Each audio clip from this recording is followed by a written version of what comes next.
हरे कृष्णा। आप सभी का स्वागत है भाग 2 में।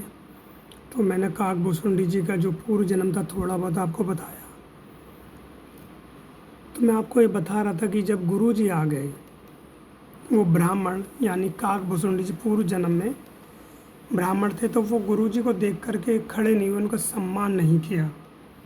अब गुरु जी ने देख लिया, लेकिन क्या है, गुरु तो कृपालु होते हैं, दयालु होते हैं। उन्होंने मेरे अपराध को देखा भी नहीं, अनदेखा कर दिया। परंतु ये शिव जी को अच्छा नहीं लगा। तो क्या कहते हैं यहाँ पर तुलसीदास जी लिखते हैं, सो दयाल नहीं कहे वो कछु उर न रोष लवलेश, अति अग गुरु अपमानता सही नहीं सके महेश। यानी कि गुरु जी दयालु थे, मेरा दोष देखकर भी उन्होंने कुछ नहीं कहा। उनके हृदय में लेश मात्र क्रोध भी नहीं आया। परंतु गुरु का अपमान बहुत बड़ा पाप है। अतः महादेव जी उसे सहन नहीं कर सके। गुरु जी ने तो कुछ नहीं कहा अपने शिष्य को, उस ब्राह्मण को, लेकिन शिव जी ये नहीं सहन कर रहे। तो क्या कहते हैं, उत्तरकांड के 930 पृष्ठ संख्या में शिव जी कहते हैं,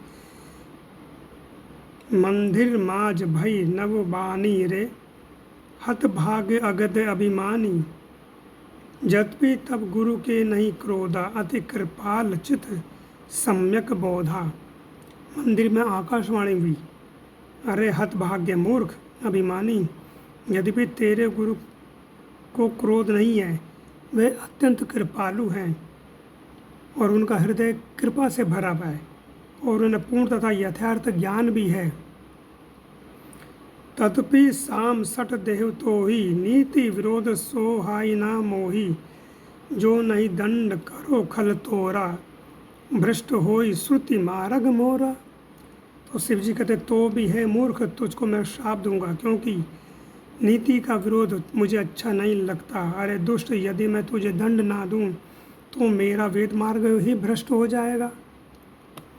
कौन कह रहे? शिव जी को क्रोध आ गया कि गुरु के लिए खड़ा नहीं हुआ। जो सट गुरु सन ईर्षा करही, रौरव नरक कोटि जुग परही, त्रिजग जोनि पुनि धरई शरीरा, अयुत जन्म भरी पावही पीरा। जो मूर्ख गुरु से ईर्षा करता है, करोड़ों युगों तक रौरव नरक में पड़ा रहता है, फिर वहाँ से निकल के वे त्रियक पशु पक्षी आदि योनि में शरीर धारण करते हुए 10,000 जन्मों तक दुख पाते हैं। बैठे रहे सी अजगर एव पापी, सर्प होए खल मल मति प्यापी, महाविटप कोटर महु जाय रहूं, अधम माधव अधगति पाई। तो शिव जी ने क्या कहा, अरे पापी, तू गुरु के सामने अजगर की भांति बैठा है, रे दुष्ट, तेरी बुद्धि पाप से ढकी है, अतः तू सर्प हो जा। और अरे अधम से भी अधम, इस अधोगति सर्प की नीच योनि को पाकर किसी बड़े भारी पेड़ के खगोल में जाकर करे। तो गुरु का अपमान शिव जी नहीं सहन कर पाए। तो जब गुरु के लिए वो शिष्य ब्राह्मण काकभूषुंडी पूर्व जन्म के ब्राह्मण खड़े नहीं हुए, तो शिव जी ने क्रोध कर दिया। उनको बोले, जा तू ऐसा पड़ा है तो मुझे शाप देता हूँ कि तू अजगर ही हो जा। और जैसे गुरु जी ने ये सुना, हाहाकार कीन गुरु दारन सुनि शिव शाप, कंपित मोहि बिलो कई अति उर उपजा परिताप। दोहा 107 में तुलसीदास जी कहते हैं, शिव जी का भयानक शाप सुनकर गुरु जी ने हाहाकार किया। मुझे कांपता हुआ देख करके उनके हृदय में बड़ा संताप उत्पन्न हुआ। तो गुरु जी को दुख हुआ कि इतना बड़ा शाप इसको शिव जी ने दे दिया।